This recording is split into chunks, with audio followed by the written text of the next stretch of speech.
Hello everybody, welcome back to Let's Play RGFX Kaiserreich Ottoman Empire. Let us continue on from where we last left off. So, everything is going just peachy. I'm sure nothing bad. Look, we're literally 15 seconds into this video and they've already issued us an ultimatum. Okay, well, you know what? Shafir al-Hadir has passed away. Appointed by a raid during the initial days of the Hejaz revolt, the Ali Hadir Pasha of the Hashemite house has acted as sheriff of the holy cities for almost 2 decades for his death earlier this week. As the need for office has been questioned repeatedly by most authority these days in the hands of WWII, some are hoping that this opportunity not as appointed successor, but as such end their tradition. Son of Ali Hadir has raised amongst the court of Constantine, Abul Majiz Hadir, that would be a successor, but has shown little desire for the position, referring to the lively streets of the capital to his duty hills in Hejaz. Yeah, you know what? If you want nothing to do with the country, then that's fine. You can be in charge. Conservatives issued ultimatum. A group of conservative deputies, primarily from Anatolia, have announced a full withdrawal of their support from the Grand Vizier earlier today, on demanding his immediate replacement in the coalition is to survive. You have zero. You don't like us. Their declaration is met with renewed trust with the various Christian and non-Muslim deputies, only further throwing oil on the fire that has been now completely overtaken the party. Abdullah II has, in response, called the Grand Vizier for an audience to discuss the situation, which has been interpreted as a signal that royal support for the prince may be faltering. Newspapers published by the nationalists and the Kemalist veterans are eating their heart out as the drama continues to grow. An attempt by the Grand Vizier to shut down some of these papers was met with opposition from the other side of the floor, with many of the coalition partners objecting to the proposed press censorship. Like, I've almost, like, look, I got 203 out of 500 seats. We're doing relatively okay, kind of. It's just the conservatives hate us. But I mean, what were you expecting? You have 4,000 rifles, so I should actually be probably training up some more units. Are you have like 1 tank division? It's very strange, but let's go with 3 divisions for now. Now the game says you have no manpower. Just ignore them for the time being. It's fine. Okay, so everybody is mad at us, which, I mean, isn't surprising. Declining social mobility and the centralization of land ownership. For most of it, the history of our empire, land ownership was built on a system of common land, which was either owned by the state and then leased to the farmers who paid a tax for its use, or owned by a certain tribal federation, which is a significant disadvantage that those toiling in the fields often had little desire to increase the fertility of the land or put much into the effort in general. It ensured that there was ultimately a little large landowners. Reforms started already back in the 19th century, in part to encourage the more sedentary lifestyle of still nomadic people, have changed this concept to one where land registration became the order of the day, and the previously common land has been in rapid succession claimed by certain individuals and families, as such creating a powerful caste of landowners. Iraq and Kurdish regions have been hit hardest as this, as various tribal figures exchanged their pastoral lifestyle for the bustling cities, claiming all the land previously owned by the entire tribe as their own. The massive cast of farmers through these actions became landless almost overnight, and with little other choice, either moved to the cities, causing trouble for the already stretched amenities of the regions, or made on the land and became subjects of the modern form of serfdom. With a massive push for self-initiative, decentralization, and catering to their main electoral base to the landowners, reforms by the Liberal Coalition have only aggravated the situation, leading to increasing support for the impoverished lower classes for the grand aims of land reform heralded by the OHF and the rising socialist parties in the empire. Not only is this causing a shift in the political landscape towards more essentially radical points of view, revenues have been substantially dropped as well, due to the widespread corruption at provincial level and the refusal by many groups to pay their share of their dues to the treasury of Constantine. Well, now everybody is mad at us. So the IMF is now the ruling party. So the conservatives are now in charge. So I guess we now automatically go to you, which is actually really unfortunate because it's not what I wanted at all. In response to the escalating situation, the Chamber of Deputies, Prince Sabaddin officially handed over his resignation to the Sultan to meet the demands of dissidents within his party and protests in cities all across the empire. Convinced that only through the appointment of the conservative deputy the situation can be fixed, the Sultan furthermore announced that the Sakibi Ashrin for the Mount Lebanon region would take over from the prince. Being one of the key figures of the Islamist movement and coming from a non-Turkish family, many hope this would cater to both the troubling groups and reinforce the position of the coalition. So, I'm not a fan of this, for the obvious reason that all of these choices that I was trying to make just didn't work out for us. But I mean, I know the AI got the Sublime Federation finished. I know they did this at some point. So I'm just worse than the AI at managing these affairs, apparently. Promote pan-Islam. Just how embarrassing for us, more than anything. The Kabuk-1 Dam completed Anatolia. Built as a concrete dam of the Kubak stream, the project was started in 1930 to control the flooding plagues of Anatolian Metropolis of Ankara. Measuring at 25 meters tall and 900 meters long, it made it of 220,000 meters squared of concrete. And with the aggregate for the concrete derived from volcanic rock in nearby areas, it is regarded as an important leap in the engineering prowess of the Ottoman Empire. Further attending the ceremony was the Grand Vizier himself, who praised the engineers and construction workers for the labor and announced that projects like this will crop up all around the vast empire to provide the necessary water management to remedy lackluster sanitation. So what do you do? So if we finish this, the SIF becomes the ruling party, which is giving the Ottoman complete rule. Which is not what I wanted at all for the initial parts of this campaign. Just since I think I named the campaign the Ottoman Federation, which kind of goes against that, I would say.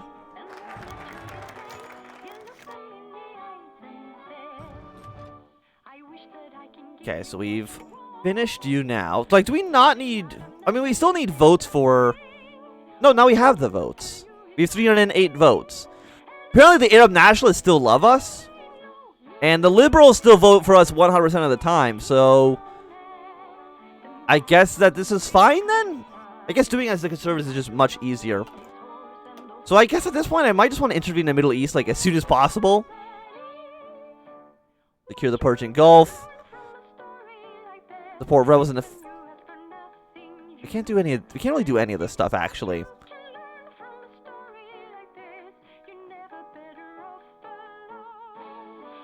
Incorporate Muscat. We can't do this because Egypt and Iran still exist. Okay. I mean, we can still get...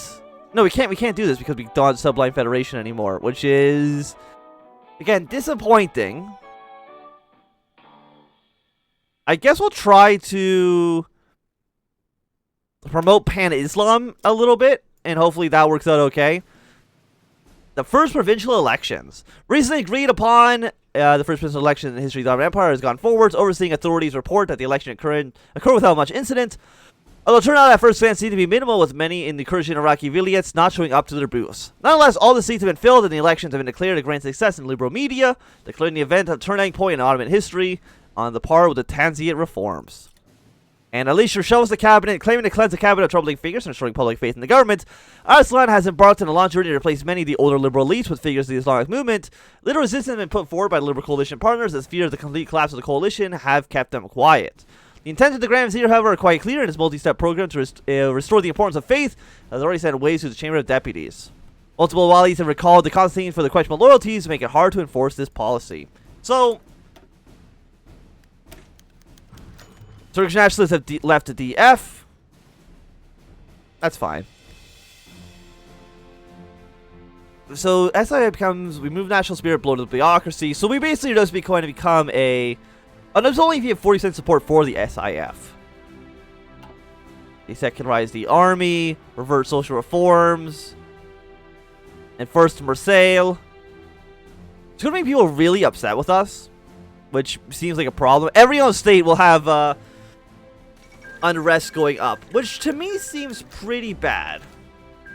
What if I just theoretically just never take any of the things that make unrest go up? But why does Constantinople have increased unrest? Because I didn't know. But can Constantinople rise up against us?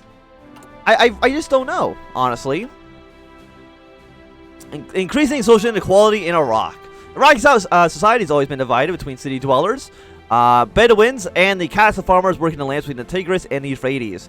This later group has a vast majority of its history been separated from nearly all affairs, bar their immediate needs. It has been used as a communal agrarian ground to satisfy their own and the needs of city dwellers. Benefiting from the almost non-existent authority imposed on the Ottoman Empire, who did only a bit of minimum to maintain a semblance of order in the region, this group lived poorly but fairly consistent life. Or fairly content life. After the loss of our European holdings and seemingly shifting loyalties of many Syrian groups, the Empire has received a wake-up call to no longer use the Iraqis as poor land that it always regarded as, but to shape it in the future of the sublime state. I thought I could read it before the event disappeared, but I could not. So, things in Iraq are bad. That's basically, I think, what we need to get across there. It's March 1937. Second American Civil War has begun. American forces have left the MOJ. Not really a big surprise there. Of course, we have our four-way civil war. Who's going to come out on top?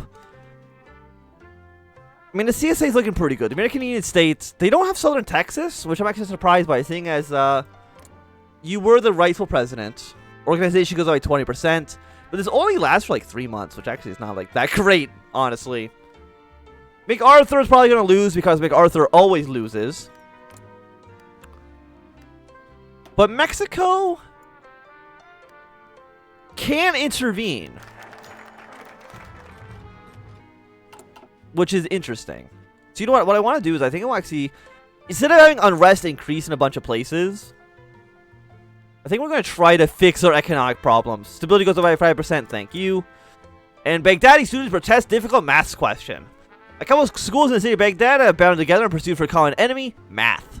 In some places, even supported by the teachers, close to 100 students have come out on the city streets to protest against the difficulty of their mathematics exams, which are enforced under the national curriculum. It is not the first time that this has happened in Baghdad, and is unlikely to be the last, as the education ministry is ignoring the demands, claiming that they're just lazy students and should stop wasting their time protesting, and instead devote their time to their studies. Islamic reading rooms. As part of the German mission to spread pan-Islam, Max von Oppenheim has set up a massive network of reading rooms and propaganda centers to reinforce the faith of the Caliph and to promote the importance of the holy duties of every Muslim to answer his call for jihad. While it's not the resounding success that the Germans had hoped for, it would be, the rooms nonetheless contributed to the rise of pan-Islam within the empire and reinforced their loyalty to the Caliph. As the war comes to an end and the German Muslims returned home, most of these propaganda centers were shut down as financial support for the operations was withdrawn by the German Empire. Asren himself, a close friend of many Germans and Turkish Asians during the war, as an attempt to further bolster his Islamic movement, reopened these organizations and set aside extra assets for the Islamic organizations. Which, I mean, that seems fine. Like, prioritize religious education. Social security goes up, but a lot of people are going to hate that. Trezaban, Basra, Beirut. Yeah, we could be united against... No, we can't. We can't do this until... I mean, we can't really do much yet. Do you actually give us any option? War support goes up. We do get a limited conscription for free, and we get 10% war support for free, because right now we're at 2%. We're going to get the MOJ, reorganize the realm. Okay. Iranian insurrection in Iraqi Kurdistan. The Bazari tribe is fighting back against their growing loss of power in the empire as coordinating offensive by the Ottoman Empire and Air Force has slowly been pushing them out of their territories towards Iran. The Bazaris, led by the charismatic Mustafa Bazari, has long been fighting against Saporte, but who has in recent years been responsible for the death of both his father, grandfather, and two brothers in failed insurrections over the last decades. Combined air power responsible for the bombardment of dozens of villages and a land offensive by the army, however, seems to now be breaking the final resistance as the sheer force, the modern arsenal bought by the Padishah's finest, is overpowering while little resistance can be offered. Other Kurdish tribes, long rivals of the Barzani's, have been also gaining support by the former regulars to the Turkish forces in hopes of acquiring their lands once the rebels have finally been perked down. To get a little bit more stability, an area is a little bit more unresty, but that's fine. You know, so be it. You're doing legal reforms right now. Again, you can't do the term inter Congress for another few months. Canada's gonna war in Panama. That's fine. Who cares about that? I don't. So it's 1937, so we might as well try to let's make our equipment less bad. In the first Islamic Congress, working together towards various Islamic thinkers from across the Muslim world, the Grand Vizier has embarked on a new project to bring all Muslim groups together. The World Islamic Congress, the first of hopefully many, will be gathering an all-intelligentsia, both Islamic and nationalist, to strive for the liberation of the still repressed Muslims of the Maghreb and to promote unity within the Ummah. Whilst it remains unclear whether the Grand Vizier intends this organization to be against or in favor of the German Empire, with whom he still has close ties, many of the Ottoman special agents and their supporters from Morocco to Pakistan have accepted the invitation. Yes, everybody should be our friend, okay? I mean, at some point we'll be able to stability, invite him to the Muscat Pact. There's so much text. Allies in the Orient, Azerbaijan and Afghanistan could join the faction, which eventually I think leads to the Association of Muslim Nations. We want to get this done sooner rather than later. But again, we can only do this after the war's over. Famine in Tripolitania. Always left to the mercy of the rain, Tripolitania has suffered from the especially bad year, which has caused havoc to the harvest. The steady population growth in the last 2 decades has only exacerbated the situation, as relief from Greater Syria and Anatolia is unable to fully cope with the crisis. Reports from Cernisia and Fezian indicates that the issues is less severe there, as the Green Mountains seem to have been mostly spared. With the agriculture exports of the nation, its main source of revenue, now almost entirely gone, the government of Tripolitania has requested a new decrease in taxes and further assistance from the Ottoman Center. So we're going to say yes to that, just in case it means that our one puppet down there does not rebel against us. Fingers crossed on that one. And the abandoned property laws. As the deportation of Armenians and Greeks increased during the Weltkrieg and the death count started to ramp up, their possessions were usually left behind and confiscated by local Muslims. To deal with the growing amount of abandoned houses and other properties, these were ultimately placed under regulation of the abandoned properties law, and has been made possessions of the state until the original owner could return and prove their ownership. During the war, however, these properties were used as payment and enticement for local Kurds and other Muslims for the contributions to the war and the deportations in the Pacific. As the war came to an end and many Armenians supported along the Homs-Hama-Damascus route returned to Cilicia, and the new owners of these properties were evidently less interested in returning these, the commission was sent to Constantine to solve the issues and peacefully assist the restoration of these properties, but heavy opposition from the local Muslim residents, boosted by the efforts of the local CUP leaders such as Zikia di Abdullah, Kedudazi Hussein Kemal Bey, all the people, ultimately forced them to withdraw their desperate pleas from Central Service of the Armenian reputation. The Armenians in question would ultimately be painted as traitors to the Ottoman Empire, enemies of the state, and willing collaborators of the Entente occupation in 1918 and 1919. The Armenian deputies never stopped fighting for the restitution, however, and their hopes vested in the HIF finally gave them the opportunity to get back their land. They have seen in the recent sales of Mariri land an opportunity to receive a fair compensation for their losses during the war. Many Muslim deputies, however, are firmly opposed to these ideas, with members of the OHF often even going as far as saying that this is a reward for their treachery during the war.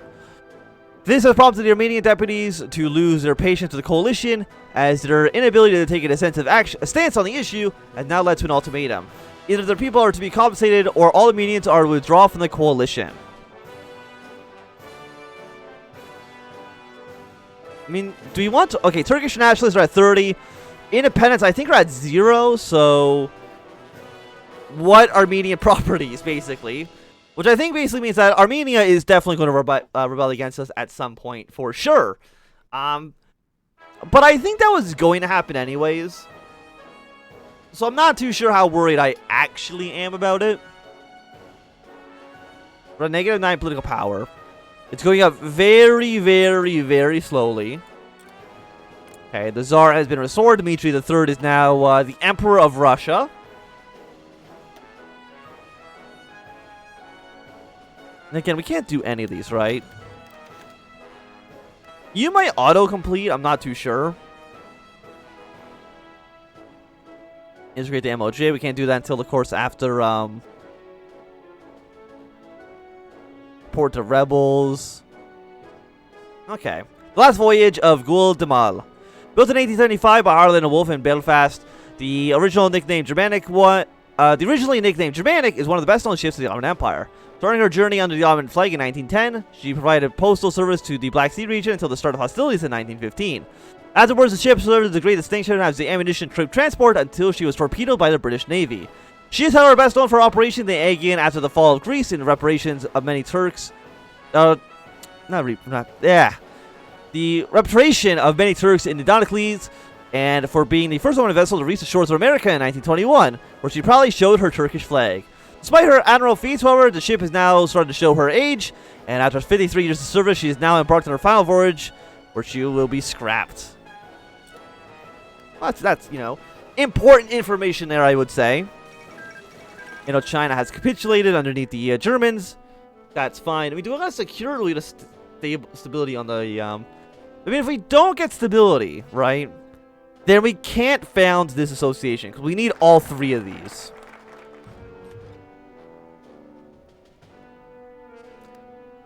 So I think I probably want stability on the Arab Peninsula.